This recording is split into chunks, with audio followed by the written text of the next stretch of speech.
ベルトの一部が切れた。ピロピロしちゃう。ジャンパーホックで対応。穴1作成。穴2作成。穴に2弦固装着。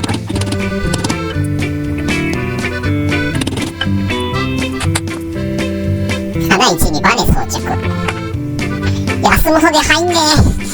ルーターで微調整。うまく入った。ピロピロしなくなったぜ。自分に直せると幸福度アップだね。